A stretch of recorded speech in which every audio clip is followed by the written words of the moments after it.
Hey, what's up guys, Big here, and today I'm going to start my Healer 101 class, where I will teach you guys the basic understandings of the multiple healers that I play, so that if any healers do interest you within the war within expansion, you will not be chicken with your head cut off, trying to learn what to do and what not to do. You will have the basic understandings thanks to Big Tuna, so that next expansion you can excel with them. So today we are going to start off with Resto Shaman, learning your rotation. Let's get right into the video.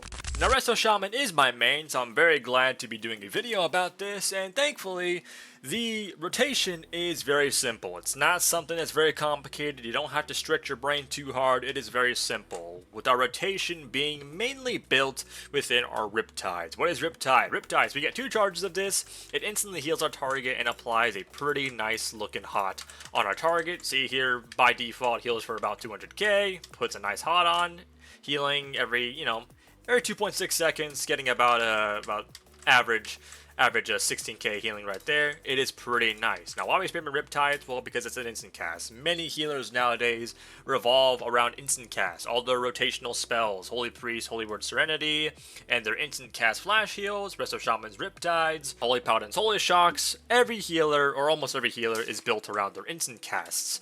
And Resto Shaman is no different. And anything that can buff our Riptides, we're going to be prioritizing that. So we are going to look at Unleashed Life. Unleashed Life is another very powerful spell, which whenever we do use it, not only itself does good healing, but it gives us a buff. You see here, we get Unleashed Life buff. Your next healing spell has an increased effectiveness. If you look here, you can see what the spells that it is affected by. Riptide Healing Wave for Healing Surge is increased by 35%, Chain Heal 15%, and bounces to 1 target. Healing Rain or Downpour affects 2 additional targets, and Wellspring, 40% of overhealing done is converted to an Absorb effect.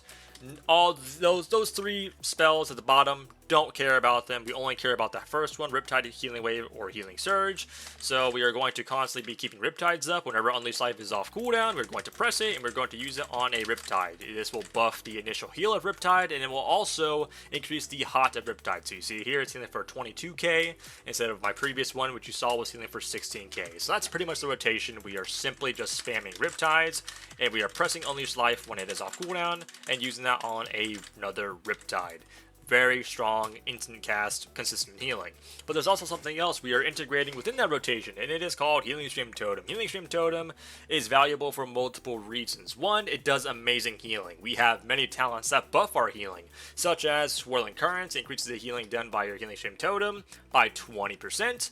We also have, what is this beautiful spell right here, Living Stream. Healing Stream Totem heals for an additional 10% every time it ticks. So I can kind of place it down right here, and you can see who's a healing, healing these guys over here. So you see it's constantly going to go up 65k, 70k. It's going to constantly go up, and it's healing for massive. I mean, that's a totem ticking for 172,000. Now, you're not going to maybe see that in the arena, but you are going to see this tick for, I mean, honestly, I have seen it. What am I talking about? I have seen this tick for like 190k in my arenas. It heals for a lot, guys. But yes, we are integrating our Healing Stream Totems constantly within our rotation. What it also does is that it is affected of our tier set. Our tier set, while Healing Stream Totem is active, your chance to critically strike is increased by 15%, and if you're running 4 set, your critical heals have a 220% effectiveness instead of the usual 200%. I personally like the 4 set. Some people run it, some people don't. I personally love the 4 set. I used to be an LA Shaman main, and the kind of extra crit power that LA Shamans had versus other classes was something I always favored, and since it can be available to Resto Shamans, I opted to take that. And it is going to be default or a talent within the War Within, which is very nice. But yes, back to what we're talking about, Healing Stream Totem. We are making sure this is constantly active. We have 2 charges of this, and it lasts for about 18 seconds with a 24-second recharge. So we are going to constantly try to have at least 1 Healing Stream Totem out at all times for not only the healing, but of course that critical strike effectiveness. And we're not going to try and overlap this. We're going to keep our Healing Stream Totems separate so that the minute that Healing Stream Totem is about to fade, or if it does fade, so you see here, about at that 2-second mark, you're going to kind of plop another one down. And we're just going to constantly keep it on the cooldown. We're going to constantly make sure we're not overlapping our healing streams. Like, for example, I have 11 seconds on this. Me pressing another one, yeah, I get a lot of instant healing right now by double healing streaming, but guess what? I don't have healing stream for another 14 seconds. Like, that it's a lot of consistent healing that I'm missing out, that I would have, available throughout the entire game, whereas double streaming will kind of give you some bit of downtime. I'm not saying it's bad to double stream. If you feel like you really need the healing, go for it, but throughout the course of the game, for the effectiveness of your rotation, kind of keep your healing stream totems spread apart. Next is our casted heals. Our casted heals is not something we're going to be casting too much unless you really need to if we're facing a lot of damage. But generally, what you're going to be casting is Healing Surge. Healing Surge heals for an amazing amount. It is crazy. And you're only going to cast Healing Surge if we have this buff called Tidal Waves. Tidal Waves is a buff that makes it so our Healing Surge will have 30% extra crit effectiveness, which is a bunch of malarkey because it's actually 100%, because I feel like I crit my healing surges every single time. Alright, maybe not this time if I get unlucky, but yes, we are going to get a lot of extra healing through Healing Surge. We're not going to spam this too often because it does cost a lot of mana. I mean, 11,000 mana.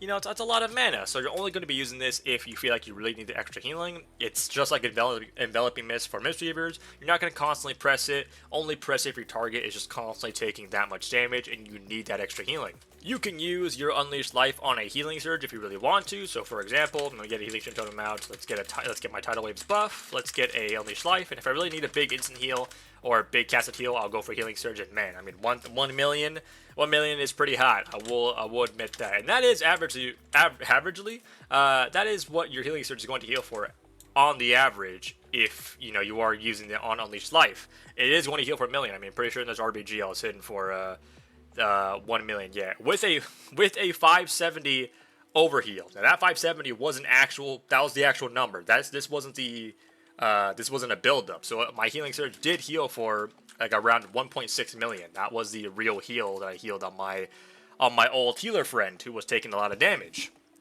So it's going to heal a lot. Now you do have another casted heal, and it is called Healing Wave.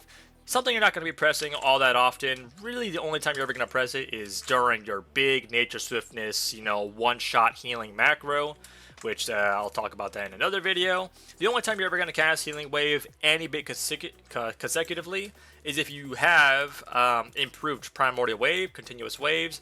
Basically what this does is this will put your Primordial Wave on a 30-second cooldown, meaning you can kind of get another Primordial Wave in while your Nature Swiftness is still on cooldown, so you can use Primordial Wave a bit more consistently, and you can get those Healing Waves out, and you will get some pretty strong healing every 30 seconds. I'll get Riptide here, I'll get a Riptide here, I'll get a Primordial Wave here. Make sure I have my Unleashed Life, and I'm going to get a big Healing Wave on this guy. And yeah, that's basically just it. If you are taking a Primordial Wave, you're going to kind of look for those consistent Primordial Waves, so you can have some pretty strong spread healing every 30 seconds. It's actually really good. Other than that, that is the rotation for Resto Shaman. Let's go over it one more time. Spamming Riptides, using Unleashed Life on those Riptides, getting those Healing Stream Totems in, making sure they're spread out evenly so you have nice consistent healing. Only using Healing Surge if you need the impactful healing. And then only using Healing Wave if you are consecutively using Primordial Wave. See? Very simple. Hopefully you guys have a good day. Hopefully this helps you with your rotation. And tune back in for some more Big Tuna content when I talk about the cooldown usage of Restoration Shaman. I'll see you guys later.